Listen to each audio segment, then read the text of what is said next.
اهلا بيكم. بقالنا كتير ما عملناش سمك مع بعض، عشان كده الفيديو بتاعنا النهاردة هنعمل فيه سمك بلطي لعشاق السمك، وكمان مشوي في الفرن للناس اللي ما بتحبش القلي الكتير. وزي ما تعودنا في الفيديوهات بتاعتي الطريقة بتكون سهلة والتتبيلة كمان بتكون بسيطة. لو أول مرة تشرفوني على القناة ما تنسوش تشتركوا فيها وتفعلوا الجرس على علامة الكل عشان يوصل لكم انتم كل الفيديوهات الجديدة. ويلا على الفيديو عشان نشوف الطريقة.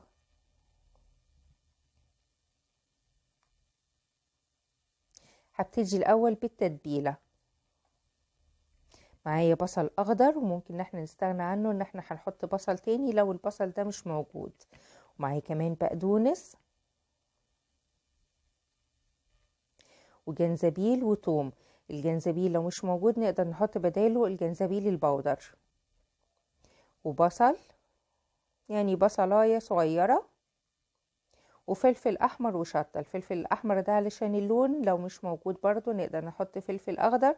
والشطه ممكن نستغنى عنها لو حابين.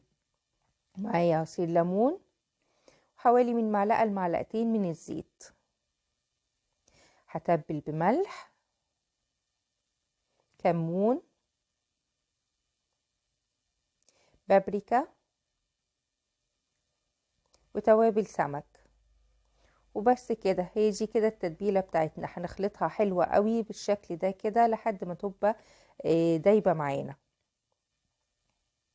خلاص كده بقت جاهزه.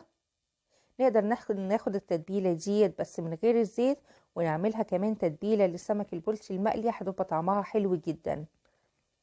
بس ما نحطش زيت علشان احنا كده كده هنقليه، وفي نفس الوقت علشان الدقيق يمسك معانا كويس. هنبتدي ان احنا نتبل السمك انا غسلاه كويس ومنضفاه، بس انا مش حاطه عليه لا ملح ولا ليمون ولا اي حاجه. التتبيله ديت هي دي التتبيله بتاعته كلها.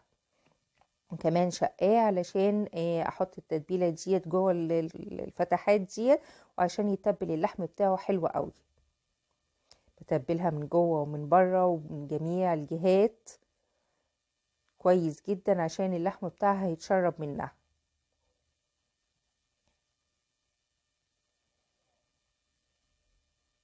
كده خلاص بقت جاهزه. هسيبها في التتبيله ديت من ربع ساعه نص ساعه حسب الوقت بتاعنا. هبتدي ان انا اجهز الصينيه اللي هدخلها في الفرن. وعلشان ما احطش السمك على طول على الصينيه، ببتدي ان انا اعمل لها فرشه يدوبك حاجات بسيطه، فلفل اخضر وفلفل احمر، وكمان بواقي من البصل الاخضر وشرايح من البصل العادي. اي حاجه تكون متوفره عندك وجاهزه نقدر ان احنا نحطها. وباقي التتبيله نحطها. نقدر نسيب جزء من التتبيله ديت علشان ندهن بيها السمك وهو في الفرن. انا للاسف حطيت التتبيله كلها، فما كانش عندي تتبيله تانية احطها على السمك. حطيت كده كل التتبيله على الخضار وقلبته كويس. بحط بعد كده السمكه، وهبتدي ان انا ادخلها على الفرن على درجة حرارة 200 على الشبكة لحد ما تبتدي ان هي تحمر.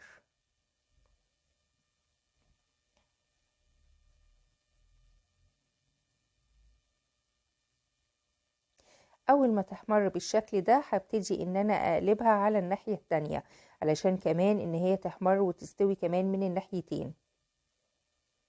كانت سخنة جدا والتعامل معاها كان بيبقى صعب قوي.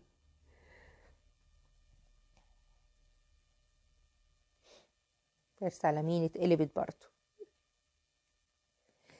ده الجزء اللي انا كنت بقول ان انتوا تسيبوا فيه التتبيلة علشان تبتدوا ان انتوا تتبلوا الجزء دهوت من فوق. ندخلها الفرن التاني لحد ما الوش ده هو كمان يحمر وتستوي وتبقى بالشكل ده كده. كده خلاص الخضار معانا استوى، وهي كمان احمرت واستوت. بصراحة كان طعمها حلو قوي.